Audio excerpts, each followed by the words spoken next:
Vamos a dar juego ya a nuestra fila cero, porque el tiempo va avanzando.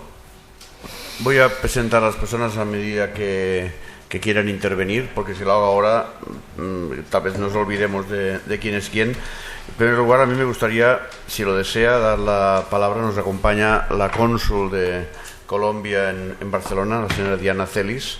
O sea que si es tan amable y quiere tomar ahora la palabra, con mucho gusto la escucharemos. Buenas tardes, todavía sí. Buenas tardes para todos, gracias por la invitación. Pues la verdad es que me gustaría hablar más como politóloga, como colombiana, que como cónsul. La vocería del proceso de paz solo está en cabeza del equipo negociador y del señor presidente, pero pues no por eso iba a dejar de venir a escuchar estas importantes aportes. Lo que quisiera decir es, pues este gobierno, en el momento en que se reeligió, lo tomó como un mandato por la paz. Prácticamente la campaña se basó en eso, en la continuidad de un proceso de paz y en una esperanza por la solución del conflicto. Tenemos, digamos, claro la voluntad tanto de las FARC como del gobierno en que el proceso siga adelante, y hay una cosa que quizás antes no teníamos y era un respaldo de la izquierda, un respaldo de las ONGs, un respaldo de las víctimas porque haya reconciliación, porque el proceso avance. Me parece que eso es algo muy importante de recuperar. Tanto las mujeres víctimas del conflicto como los demás movimientos, digamos, aunque son tímidos los avances, se reconoce que por lo menos visibilizamos a nuestras víctimas, buscamos a nuestros muertos, los desenterramos y cosas que otros países no han hecho todavía. Nosotros lo estamos haciendo. Pero tenemos unos retos increíbles en la forma de comunicar los acuerdos, como lo decía Rafael, no solamente desde el gobierno, desde el equipo negociador, sino también los medios de comunicación, y por eso me gusta mucho estar en este momento en el Colegio de Periodistas, y lo que dijo Nuria al principio es muy importante. Precisamente en estos días está el debate por León Valencia, que es un desmovilizado del ELN, perdón, donde invita al medio de comunicación que más difusión tiene, que es RCN, que es una cadena privada, que comiencen a autorregularse un poco en la forma como se cuenta lo que está pasando, no solo alrededor del proceso de paz, sino alrededor de la guerra. Y yo creo que es algo que parece un tabú, que cuidado no toquen a los medios, ellos pueden hacer lo que quieran. Me parece que sí hace falta, tanto desde los líderes de opinión como desde la sociedad civil o los mismos medios, que comencemos a mirar cómo se autorregulan en la información que dan. Yo no estoy diciendo que la oculten, pero es también, así como lo hicimos para las elecciones, porque yo dirigía la televisión y la radio pública antes de llegar a Barcelona, es así como estaba una ley de garantías que garantizaba milimétricamente los minutos que se le daban a cada partido en los espacios. Deberíamos poder llegar a algo así, pero no porque sea una ley, sino porque vale la pena que todas las orillas hablen, y sobre todo si es en prime time, y sobre todo si llega pues a todos los lugares. Como siempre sabemos, es una verdad de perogrullo, solo las malas noticias son noticia. Y los comunicados de los negociadores son bastante escuetos. Yo misma busco encontrar más información que la que se da, pero yo me imagino que esto sigue una metodología y que sigue pues una rigurosidad que es por algo. Yo tengo la esperanza de que en La Habana estén pasando más cosas de lo que sabemos, y sobre todo por algo que como colombiana lo digo, es que pues son 60 años de guerra, que yo creo que ya estamos cansados de eso, y que siga el proceso de paz con todos los problemas que tenga. Yo sé que nada es perfecto, pero con que gracias a una firma de un acuerdo se salve una vida, ya todo esto habrá valido la pena. Muchas gracias. Se ha aludido a la autorregulación de los medios. Es un concepto del cual en esta casa se sabe mucho, pero además yo puedo añadir que me consta de primera mano que Colombia cuenta con un órgano regulador del audiovisual que es sensible a este tipo de temas. Es un órgano que a mí me parece serio y que además tiene desde el momento fundacional hace un año la presidencia de la PRAI, que es la plataforma de reguladores audiovisuales iberoamericanos. Entonces, bien, lo digo también, digamos, para ir echando luces sobre lo que aquí ahora llamamos como es estructuras de Estado. Allí existen, en primer lugar porque son un Estado, pero porque potencialmente pueden actuar como tales también, ¿no?, de forma seria y rigurosa. Vamos a dar también la palabra a Felip Roca, no? Director dels Serveis de Solidaritat i Cooperació de l'Ajuntament de Barcelona. Hola, muchas gracias. Empezar agradeciendo tanto al ISIP como a Creanta, como a LACA, como a FAR esta reunión tan interesante, ¿no?, y que nos hace replantearnos también la mirada que tenemos sobre el conflicto.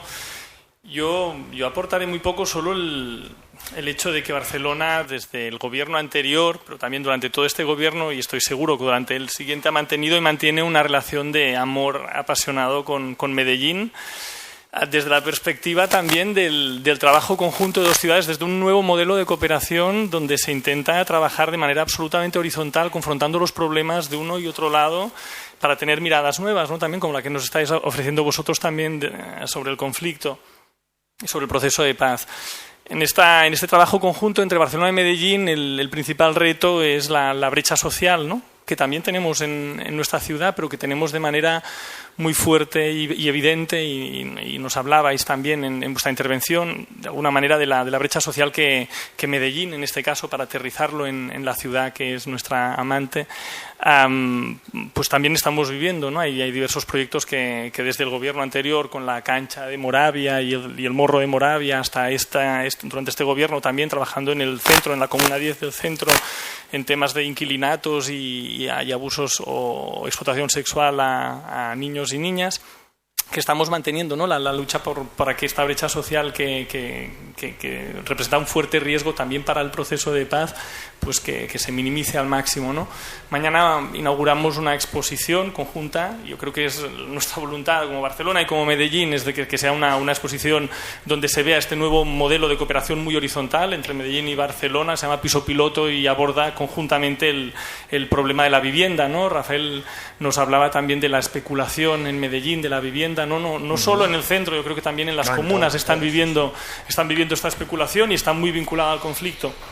En cualquier caso, yo quisiera que reflexionarais reflexionar con vosotros un poco conjuntamente sobre el papel de las ciudades en el conflicto. ¿No? Tú, Far, decías muy acertadamente que la comunidad afrodescendientes y el tema de género no está contemplado en la agenda. Rafael desde el principio decía que la agenda era muy acotada, pero el tema urbano es muy importante. Nosotros trabajamos con Casa de la Memoria, que tenemos a Erika, y he podido hablar con Lucía, con la Mona, que es uno de los referentes, la directora de la Casa de la Memoria, y he hablado en varias ocasiones de qué manera el tema urbano tiene una presencia importante. Esta mañana, hablando con el ACA, también veía él de algún modo ejemplifica la territorialización del conflicto, ¿no?, y del dolor en un territorio periurbano, pero urbano también, ¿no? Entonces ahí, ¿por qué hay la sensación que tengo yo desde aquí es de que realmente esta dimensión urbana no se está contemplando? Y es un cuestionamiento o un planteamiento que me gustaría compartir con vosotros. Solo esto y muchas gracias.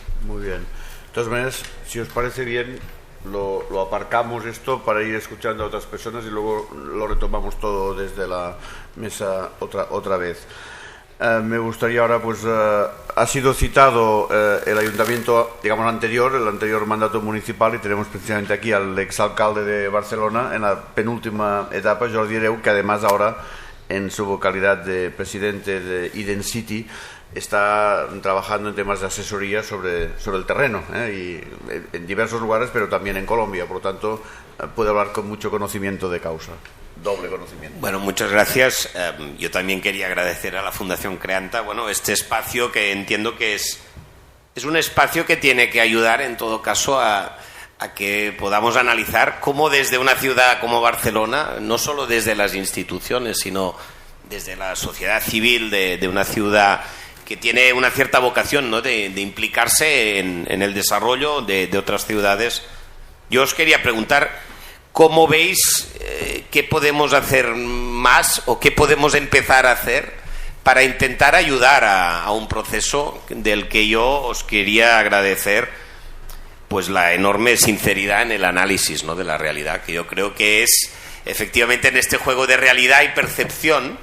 Yo con Medellín siempre me pasa que, claro, puedes ir desde la escombrera al hecho de que se ha convertido también en una ciudad icono, ¿no?, para bien y para mal, digamos. Y no sé, yo hace pocas semanas estaba en una ciudad de México, estaba yo como representando Barcelona, y ¿quién había conmigo explicando grandes éxitos del mundo, no sé qué? Medellín, ¿sabes?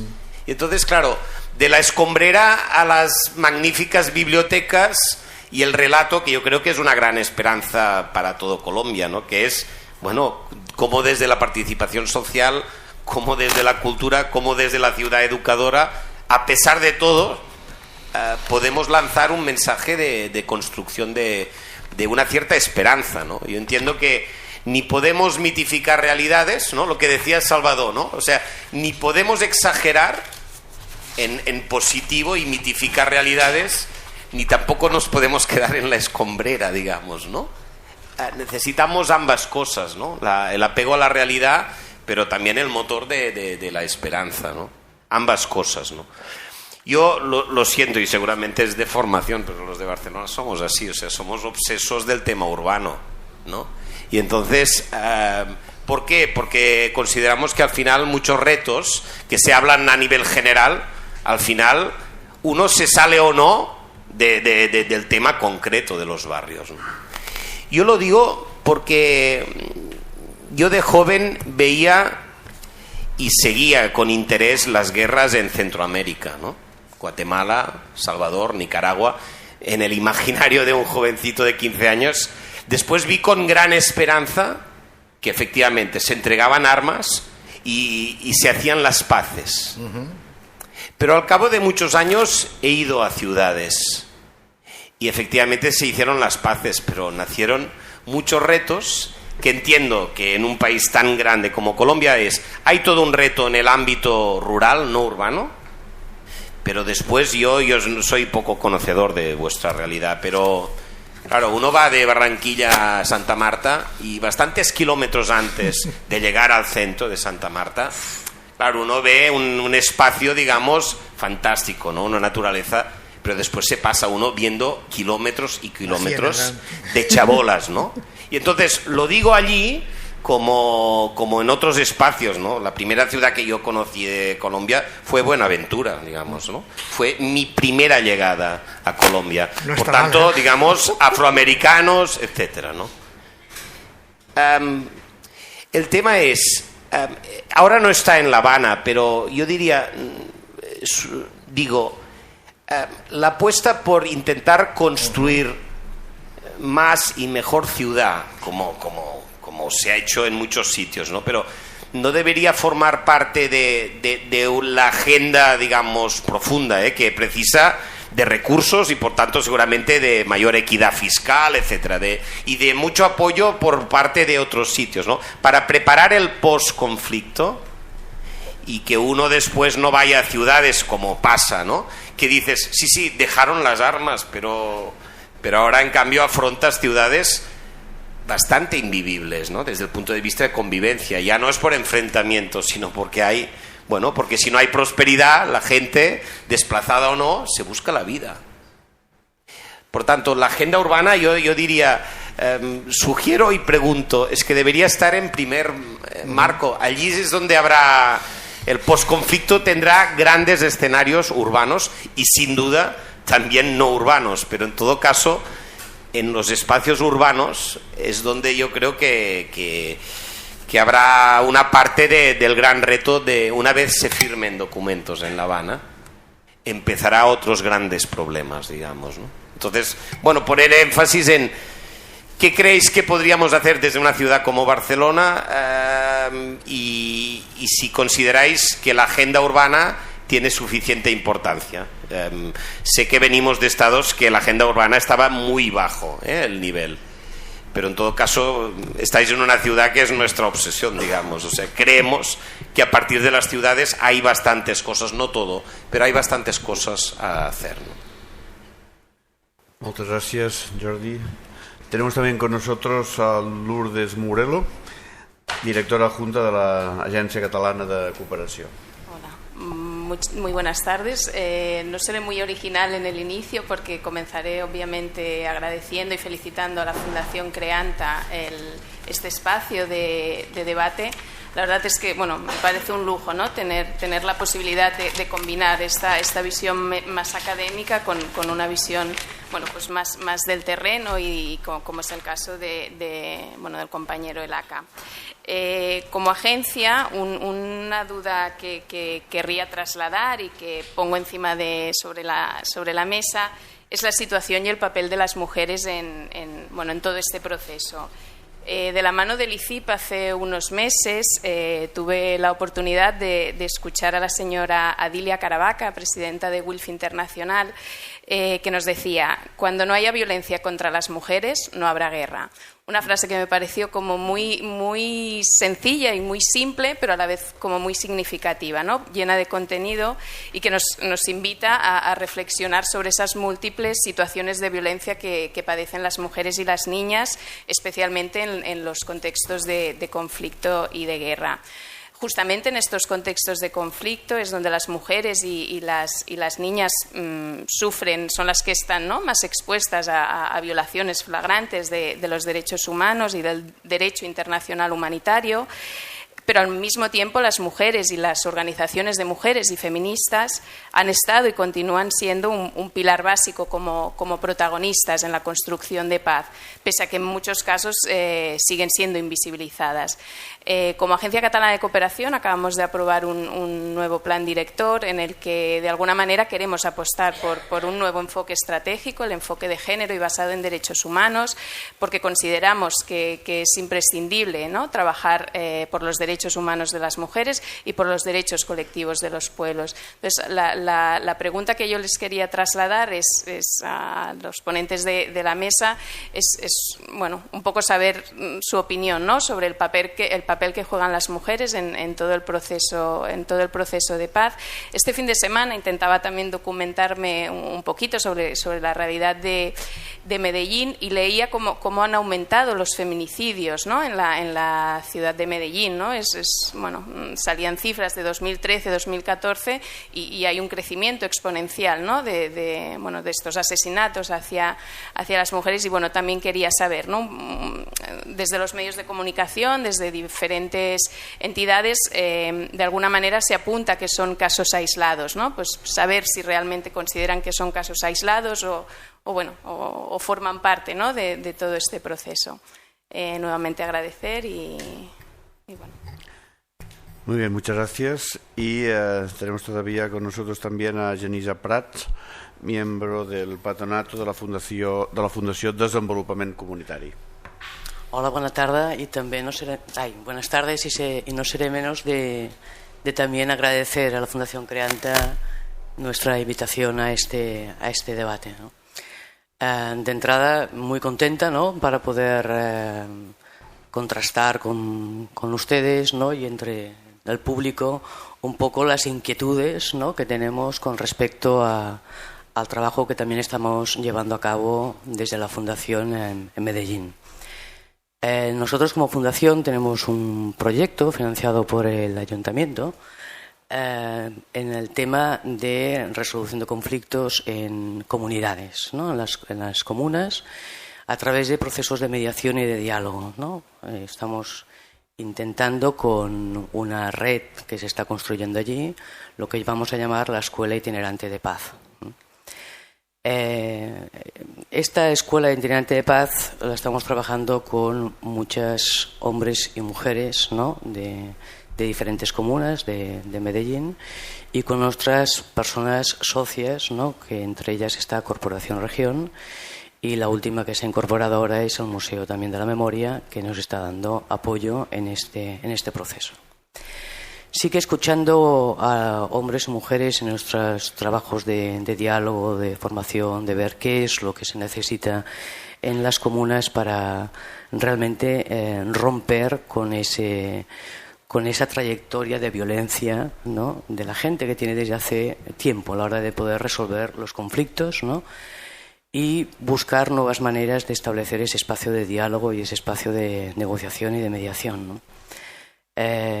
Y ahí estamos, ¿no?, intentando construir con ellos qué es lo que es necesario, ¿no?, para poder construir espacios, ¿no?, donde hombres y mujeres que están en un mismo territorio puedan buscar nuevas maneras, ¿no?, de construir ese barrio, esa comunidad, esa situación. Mi pregunta, está claro de que los procesos de paz están en La Habana, pero un poco, como decía Saka, ¿no?, el tema se vive en los territorios, ¿no?, en las comunas, cómo ese proceso de paz tan arriba, ¿no?, cómo lo llevamos a lo cotidiano, ¿no?, a las violencias o las microviolencias, ¿no?, que también hay que estar todos preparados, ¿no?, en los territorios, es decir, necesitamos también tener, ¿no?, elementos de negociación, de diálogo, de esperanza, de construcción, ¿no?, entre la gente de a pie, entre la gente cotidiana, ¿no?, entre hombres y mujeres que compartimos ese espacio. Esa fue nuestra inquietud y nuestra bandera de la formación o del trabajo que estamos haciendo allí conjuntamente con nuestra red. Sí que en estos procesos de paz estamos trabajando mucho con mujeres, ¿no?, porque realmente son bastante personas capdavanteras, ¿no?, o personas lideresas, ¿no?, en las cuales con su saber, ¿no?, nos están dando también elementos para construir esos procesos de diálogo. Y también con los grupos étnicos, ¿no?, la cual cosa me ha sorprendido que en los procesos de paz más de La Habana, no haya ni unos ni otros. Y dices, pero si esta es la realidad de Colombia, ¿no? Y por lo tanto me parece bastante inquietante que eso no se haga allí. Por lo tanto, ¿de qué manera se puede incorporar estos grandes grupos, ¿no? Las mujeres son el 50%, por lo menos, ¿no? Y los grupos étnicos de Colombia, los afrocolombianos o los indígenas son un grupo de gente bastante numerosa también, ¿no? Por lo tanto, ¿cómo hacer, no? Sí que desde los territorios a las comunas se les está dando esa palabra, ¿no? Es decir, bueno, ¿de qué manera vosotros no construiríais nuevos modelos aquí en ese territorio, ¿no? Hay que aprender de esto para realmente irlos traspasando, ¿no?, para irlos compartiendo y para que esto se difunda, ¿no?, y haya otras maneras de construir comunidad y de construir ciudadanía. Muchas gracias. Bien, ahora pues vamos a dar ocasión para que haya comentarios, respuestas a algunas de estas últimas intervenciones que ha habido desde la fila cero, con alusiones concretas al papel de las ciudades en el conflicto, a los escenarios urbanos, al papel de las mujeres. También se ha preguntado qué se puede hacer desde fuera en general, desde Barcelona en particular, que es un tema, como sabéis todos, muy complejo, de los límites, ¿no?, de la cooperación desde el mundo supuestamente desarrollado a los países del entorno, digamos, más desfavorecido. Por tanto, espero yo con cierta, incluso curiosidad, algunas de estas respuestas, que yo voy a pedir que de todas maneras sean relativamente concisas, porque naturalmente me gustaría también dar ocasión a que cualquier persona de la sala pueda hacer su intervención, alguna otra pregunta, etcétera, etcétera. ¿Quién empieza ahora? ¿Quieres empezar tú esta vez? Venga, pues. Muy corto. Un poco quisiera comenzar como con algo pues que nacimos nosotros, ¿cierto? Nosotros nacimos como un proceso de resistencia frente a la escombrera de la ESA, que es la escombrera que está en la parte, una de las escombreras que está en la parte alta entre la Comuna 3 y San Cristóbal.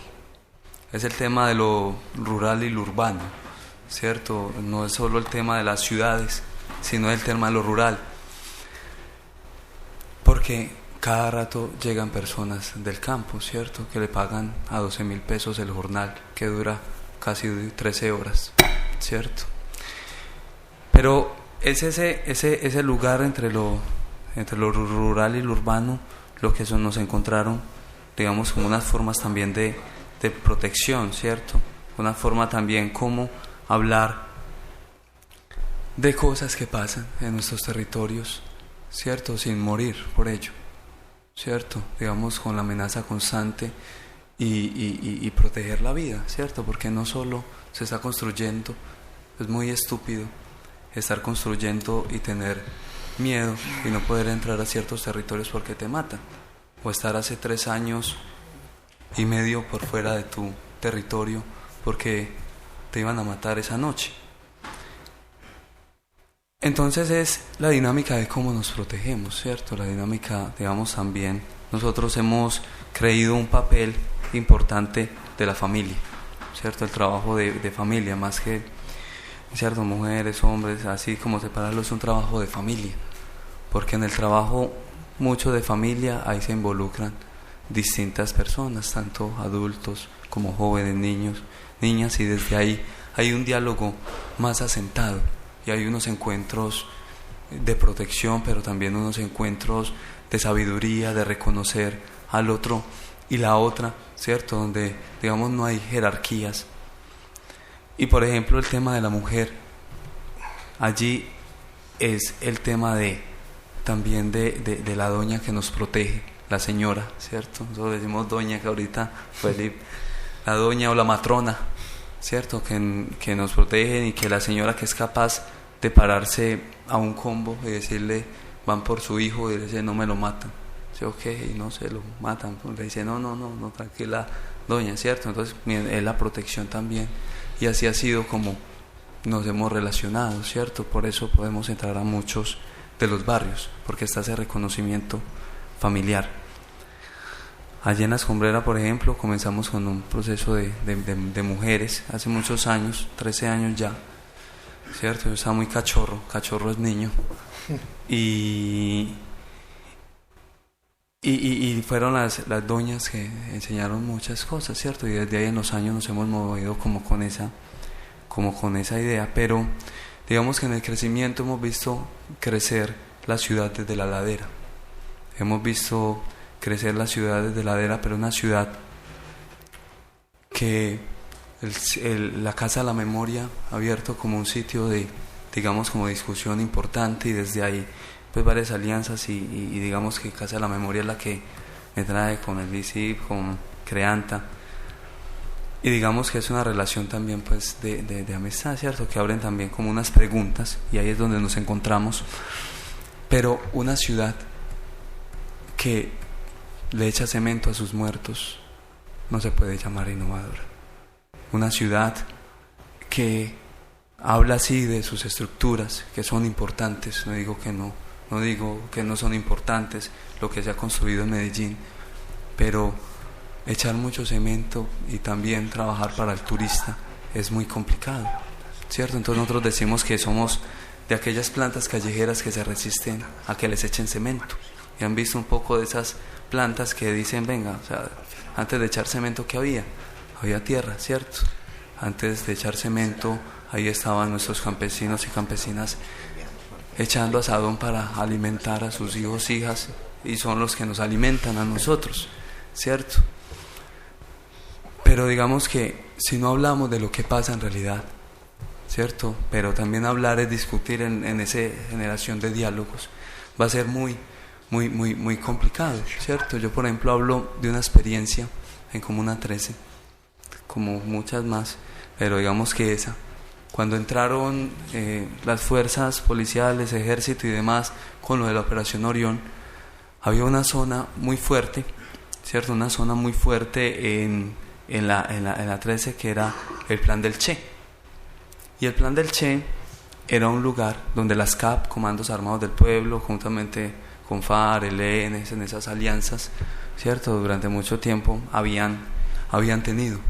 Y ese plan del Che, cuando llega la fuerza militar y demás allí, dijeron, tenemos la 13, ¿cierto?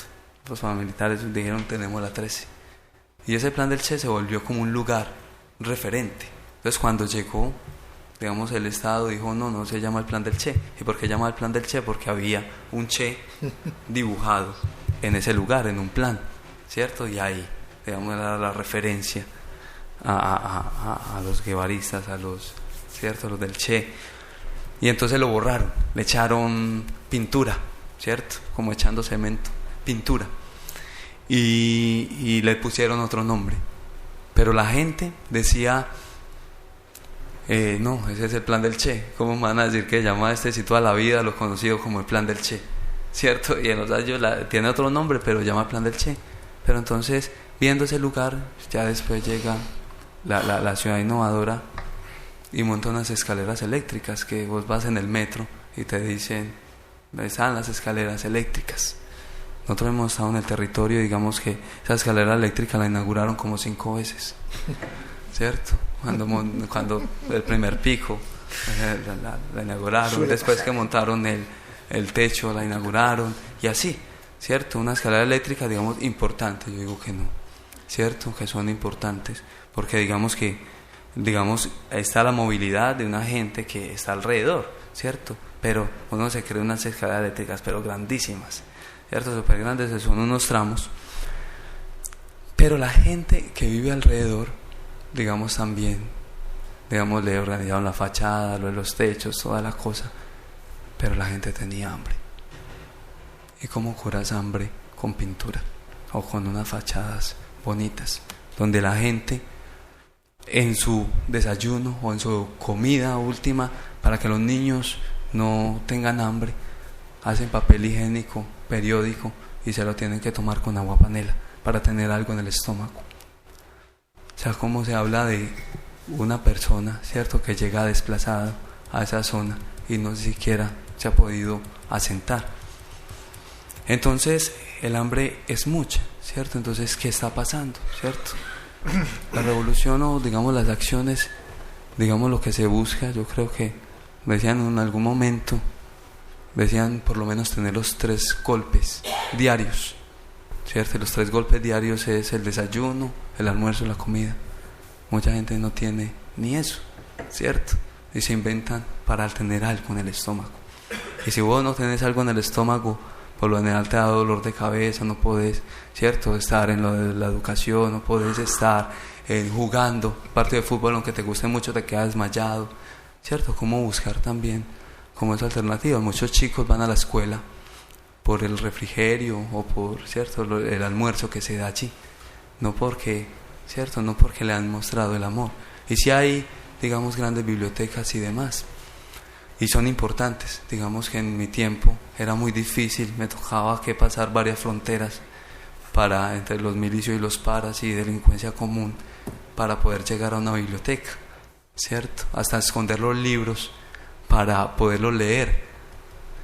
Entonces, digamos que sí hay avances, pero para hablar de innovación es necesario poner en la mesa una discusión de cómo hay equidad social, y donde, digamos, la riqueza extrema y la pobreza extrema podamos encontrar canales de encuentro, o sea, donde no crezcamos solos y solas. ¿Qué podemos hacer más? Yo creo que no invertirle tanto a la seguridad y hablarle mucho a esos mandatarios que andan por acá por sus ciudades, ustedes dándole el tour, que llevan muchas cosas a Medellín, ¿cierto? También, y que son importantes. Decirles que invirtamos más en lo cultural, pero desde ahí más encaminado a lo del diálogo con la gente, ¿cierto? Que no lleguen las cosas en paracaídas, ¿cierto? Que desde ahí, ¿cierto?, miremos ya cómo aportarle también a ese diario para la gente. No quiere decir que le tengamos que dar el mercado a la gente, eso es una cosa. Si uno suple digamos, lo del mercado, digamos, luego llega y tiene hambre, sino también cómo se siguen construyendo cositas. Yo creo que es un tema, y ahí me vuelvo a la escombrera. Es un tema, por ejemplo, hablar de la innovación y un lugar de la escombrera, que es una impunidad, digamos que ha habido mucha fuerza en que se abra ese caso. En este momento varios estudios que valen muchos millones de pesos para abrirlo y para llegar, porque nosotros vimos tanto como fuerzas policiales, militares y como grupos ilegales asesinaban a la gente a pleno día allí, o como en las noches de madrugada los pasaban, y fueron más de 7 años echando escombro encima, ¿cierto?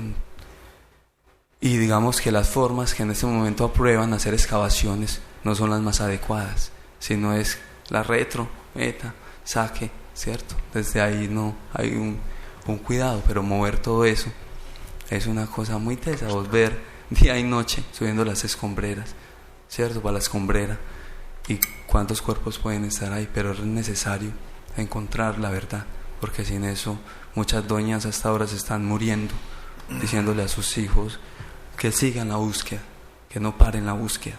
Pero si no encontramos eso que está debajo del asfalto, eso que está debajo oculto, en realidad no podremos hacer reflexiones, ¿cierto? Y lo necesario no solo la ciudad, sino desde lo rural, porque en este momento viene mucha inversión después de que hicieron de los diálogos de paz. Yo creo que Rafael y Pañero, digamos que solo decirlo, ya habían muchas inversiones en Colombia, económicas, ¿cierto? Inversiones de explotación. En este momento el suroeste está concesionado, más del 70% de nuestro país rural está concesionado por empresas, ¿cierto? Que en este momento también hacen mucha fuerza de que retornen, no los sitios donde están explotando, sino que retorne la gente para servir como mano de obra para esas minerías, no para que la gente recobre, no, sino para las mineras necesitan manos de obra para no tener que desplazar de otros lugares, ¿cierto? Entonces es mirar también el campo, ¿cierto? Y mirar ese tema que es interesante también echarle gafa. Bueno, no ha sido precisamente conciso, pero me parece que estamos de acuerdo en que este discurso no podía ser interrumpido, ¿eh? Y además creo que el ACA pues ha asumido las respuestas que se pedían. Entonces yo me voy a pedir a los otros dos participantes en la mesa que me permitan avanzar un paso más y ya preguntar si hay alguna otra intervención pendiente para que, contestándola, puedan acabar cerrando el acto. ¿Alguien quiere intervenir? Que nos hemos agotado. Por favor. Todavía no. Mi nombre es Jaime, soy de Colombia, de Barranquilla específicamente. Quería sacar a relucir el tema del tiempo del posconflicto. El señor Rafael tocó un tema interesante que es los periodos de administración, que es algo más importante en lo que se debe hacer énfasis en el posconflicto, una regulación. Acá hablaba de un poco de ese sentimiento de venganza que se mitigara, y haciendo como un contraste entre las dos, me gustaría ser atrevido y hablar de que es bueno tener en cuenta generaciones. Y en el proceso de paz, la pregunta es, ¿qué se está teniendo en cuenta para la educación de esa primera infancia que está creciendo, que de pronto ve un sentimiento de venganza en las viejas generaciones, y que ese sentimiento de venganza no transcurra a esas nuevas generaciones? Gracias. Muchas gracias. ¿Alguna otra intervención, por favor? Buenas tardes. Me gustaría retomar las preguntas o las reflexiones sobre cuál es el aporte de las mujeres, sino cuál es la reflexión que en primera persona, como hombres que están en la mesa, les genera, ya no hablemos de ese porcentaje de violencia de los actores armados, sino que reflexión en primera persona hacen, un poco como la que ha hecho el joven, respecto a lo que está pasando en Colombia, tanto como personas que van, visitan, por lo tanto están viendo la alteridad en algún sentido, y como hombres que piensan del proceso, porque me parece que no se trata simplemente de pensar que no hay mujeres, sino desde qué mirada estamos reflexionando y cómo cambiamos el imaginario y el simbólico de las personas que viven en ese país llamado Colombia, porque me parece que han aterrizado muy bien lo cotidiano y me interesa mucho porque en esta ciudad precisamente, que es una ciudad que la aman los gestores, hombres y mujeres, eso sí hay que reconocerlo, hay todo un planteamiento de cambiar las cosas y en esa mirada mucho ha tenido que ver la experiencia de reconocer que somos mujeres y hombres. Muchas gracias. Recojo una última intervención o pregunta, si la hay. Ya. Bueno, pues si no, ya vamos a cerrar con una intervención por parte de los dos últimos ponentes que no han intervenido en la anterior ronda. Por favor. Listo. Antes de hablar de los temas, un acto de mala leche.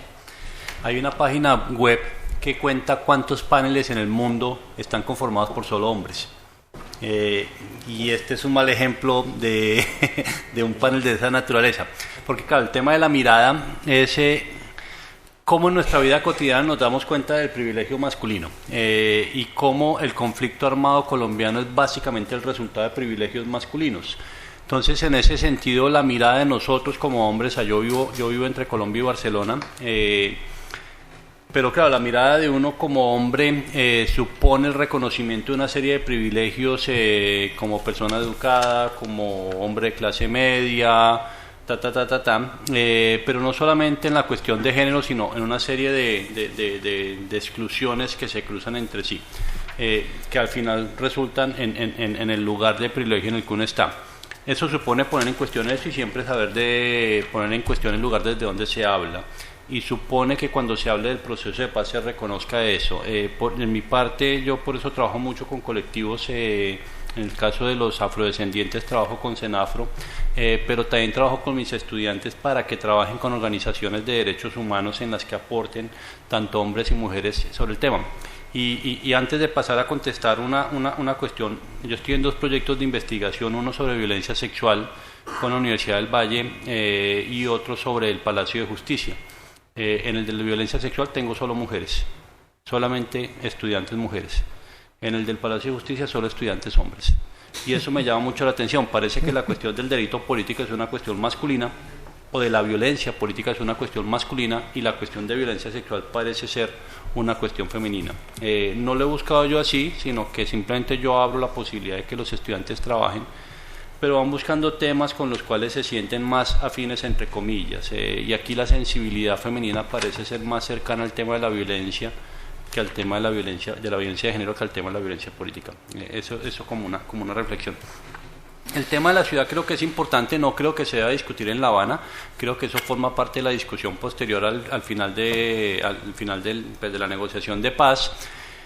Pero hay un concepto que surge en los años 80, 90 y hasta el 2000, que es el de los estados frágiles, que entró en la literatura en crisis. Y ahí hay otro concepto que ha surgido en esa literatura, que es el de las zonas de fragilidad o el de las ciudades frágiles. Porque si hay algo que tiene Colombia es fortaleza en muchos lugares y debilidades en otras. Bogotá, Medellín, en muchas zonas es una ciudad muy fuerte, pero es muy frágil en otros lugares. Entonces esa literatura de fragilidad estatal ya no nos sirve, porque antes pensamos Colombia es un estado fallido, no, eso es mentira. Colombia es un estado fuerte, pero tiene zonas de fragilidad, y es como trabajar las zonas de fragilidad dentro de la ciudad. El problema es que esa literatura, en el caso de los Estados Unidos, está yendo hacia la militarización del control urbano. Entonces ya hay ciudades que se controlan con drones. El código de policía que se acaba de presentar, pues si bien no llega hasta el extremo de los drones, llega hasta el extremo de incluso permitir la militarización de la seguridad ciudadana cuando la policía no puede controlar el problema de seguridad. El único caso en que yo puedo pensar en que hay un problema de seguridad donde se requiere el ejército es porque hay guerrilla atacando a la policía. O sea, es el único caso. Yo no encuentro otro caso, entonces no es necesario que esté en el código de policía. Sin embargo, está discutiéndose el código en eso. Y ahí la cuestión que es más importante en la ciudad es el tema de la participación ciudadana. Por eso cuando a mí me preguntan qué se puede hacer por parte de Barcelona, en el caso colombiano la respuesta es mía, yo no lo sé, porque yo no soy el beneficiario de la cooperación. En ese sentido creo que el gran riesgo, y es un riesgo que existe, y yo lo resaltaba en muchas de estas reuniones a las que voy en Bogotá, el gran riesgo que existe en Colombia es que todas las decisiones las tomamos desde Bogotá, con la perspectiva de Bogotá, nuestra visión privilegiada de clase media. Entonces decimos es que necesitan miles de jueces en la región. Yo no lo sé. O sea, realmente lo que muestra investigaciones como la de Ariel Ávila es que en estas zonas de control de las FARC, las juntas de acción comunal desarrollan mejor labor de administración de justicia que los jueces. Entonces creo que un proceso de cooperación tiene que pasar por participación de la gente de las zonas, de los beneficiarios de la cooperación. Como dice el ACA, no para darles comida, sino para atender sus necesidades. Finalmente, el tema del feminicidio es un tema interesante. Sin embargo, lo que muestra esta investigación de violencia sexual es que no tenemos cifras. Sabemos que mueren muchas mujeres, pero no sabemos cuántas mueren por el hecho de ser mujer, porque las cifras no nos cuentan eso. La Fiscalía tiene más o menos 32 bases de datos y siguen creciendo, que eso es muy interesante en la institucionalidad colombiana. Cada institución crea su base de datos que no se comunica con las otras instituciones. Y en el caso de la Fiscalía, pues no sabemos realmente cuáles son las cifras sobre violencia contra la mujer. Terminamos reducidos a violencia sexual, pero esa es una parte de la violencia contra la mujer. Y en el caso de la Fiscalía es muy interesante porque todas estas bases de datos las maneja una persona que cuando se da de vacaciones, pues es una crisis para la institución, porque no hay quien lo maneje. Yo alguna vez le decía al vicefiscal que merecía más protección este señor que el fiscal mismo, porque si le pasa algo a este señor, la Fiscalía se queda sin información. Obviamente no le gustó, porque para ellos es mucho mejor proteger al fiscal que al que maneja la información. Pero es eso, o sea, no sabemos manejar la información, no tenemos cifras y confundimos muchas veces feminicidio con la muerte de una mujer. Entonces decimos, las cifras de feminicidio han crecido en Colombia. No lo sabemos, realmente no tenemos ni idea. Por la prensa sale mucho, pero por ejemplo en el caso de ataques con ácido, el año pasado hubo 8 casos de ataques con ácido. Yo sé que para las personas que la han sufrido es una cosa trágica, pero son solo 8 casos. Como para decir que en Colombia ha crecido la cifra de ataques con ácido, no, solo 8. Otro tipo de violencia contra la mujer ha crecido que no sale en la prensa, entre otros, por ejemplo, ataques con agua caliente. Eso no sale en la prensa porque no hay forma de controlar el agua caliente. Entonces es ese tipo de cifras que falla. Entonces sí es necesario mejorar sistemas de información, sí es necesario trabajar en una mayor participación de la ciudadanía y finalmente es necesario reconocer que hay zonas de fragilidad en las ciudades que requieren ser atendidas durante el posconflicto. Bueno, telegráficamente. Las ciudades son básicas y son más importantes que los estados como actores internacionales. Ahora bien, no hay que mitificar. La ciudad es muchas cosas. Ese escenario es un espacio, son fronteras, son relaciones, son procesos, son discursos, es conflicto, es cooperación, son muchas cosas. Y desde luego no son solo instituciones, digamos. Pero el principal problema de todas las ciudades del mundo es el mismo, aunque en Colombia está multiplicado por 3. Problemas de exclusión social. Y eso está en común en todas las ciudades y se ha incrementado en los últimos 10 años. Si yo tuviera que elegir uno de los lemas que les gusta a Medellín, que se mojen y que digan la ciudad más incluyente, no la más innovadora y la más educadora, etcétera, si tuviera que hacer, etcétera. Segunda idea, y desde esa perspectiva las ciudades son muy importantes. Aprovecho para que vean, son espacios de ese estilo. Si quieren voy a hacer publicidad. Aquí al lado, en la Puerta del Ángel, tienen la exposición que ha montado el ICIP, que siempre intenta buscar exposiciones sobre factores especiales, el ACTE como actor de construcción de paz, que es justamente la resistencia. Y es el ejemplo de las formas artísticas que se crearon y los memes en Estambul, en el Parque Gezi, etcétera, en ese sentido, y además hecho como un factor constructivo. O la que inauguraremos en Granollers el 1 de octubre sobre ciudades divididas, porque también es un tema especialmente importante, puesto que los muros han crecido en el mundo terriblemente en 15 años. Segunda idea, la paz será territorial o no será, pero lo ha dicho indirectamente Aca y directamente Farid. O Bogotá cambia o no funcionará. La Constitución colombiana es una de las 3 mejores de tratamiento retórico de la descentralización de América Latina, pero es estrictamente retórico. Lo único realmente descentralizado es la elección directa de los alcaldes y fue antes de la Constitución, digamos, etc. El resto es retórica. Si no se permite decidir a las ciudades y dar recursos, eso será inviable. Y las instituciones de las ciudades colombianas hacen lo mismo con las comunas, con las veredas, etcétera. Desde esa perspectiva hay un problema desde ese sentido de modelo, etcétera. Y ahí nosotros podemos aportar algunas cosas, pero también con mucha autocrítica. Parte de la participación que se ha hecho en Barcelona en los últimos 15 años ha sido de fachada, digamos, etcétera.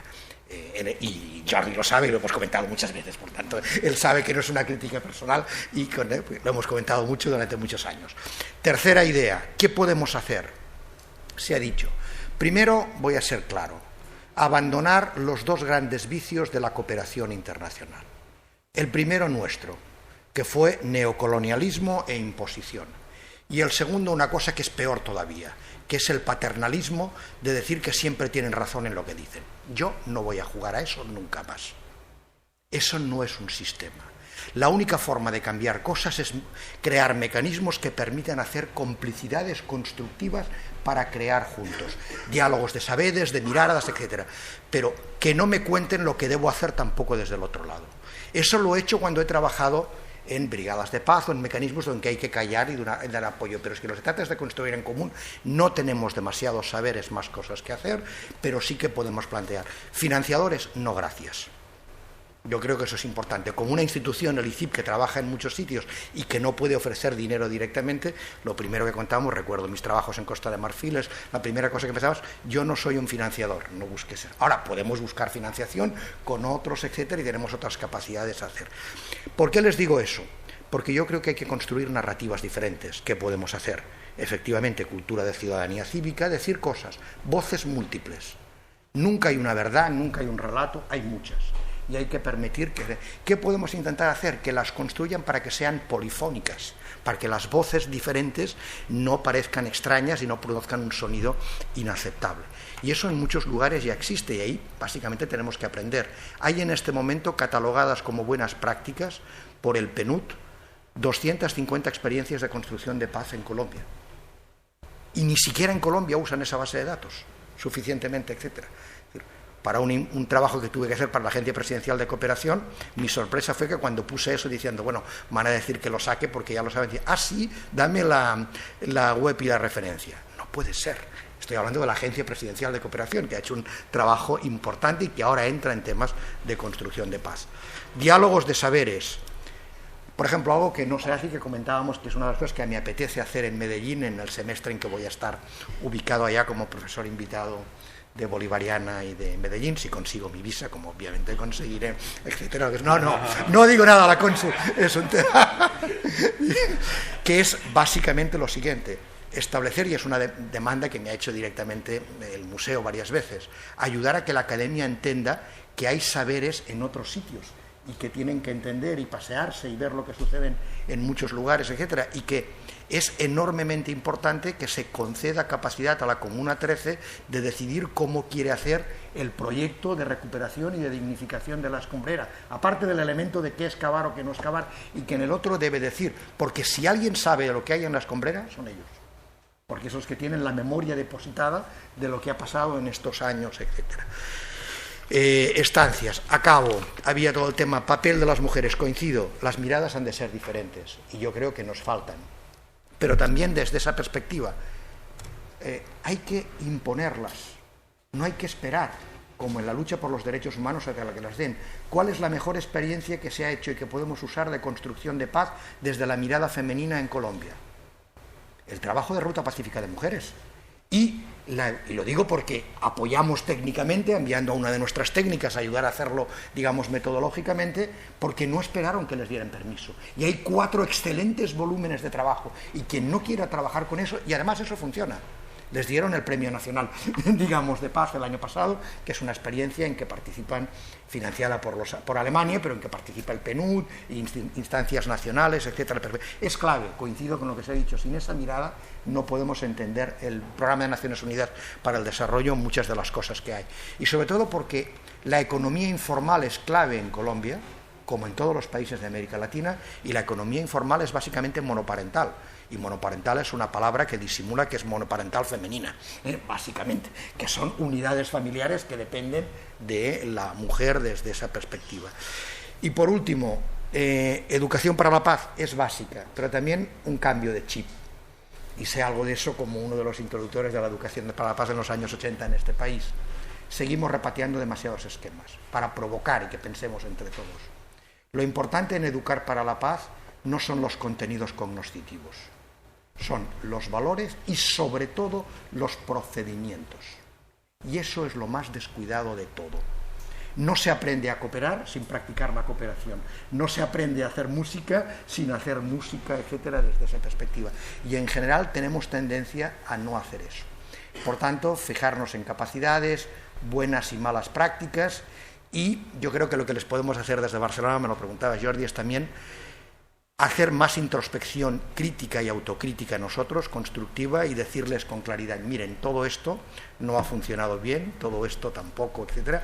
Creo que contamos demasiados éxitos y como no solo hay amor, sino también mucho parecido en la parte institucional entre Medellín y Barcelona, los amantes deben contarse la realidad y hay que contársela ya.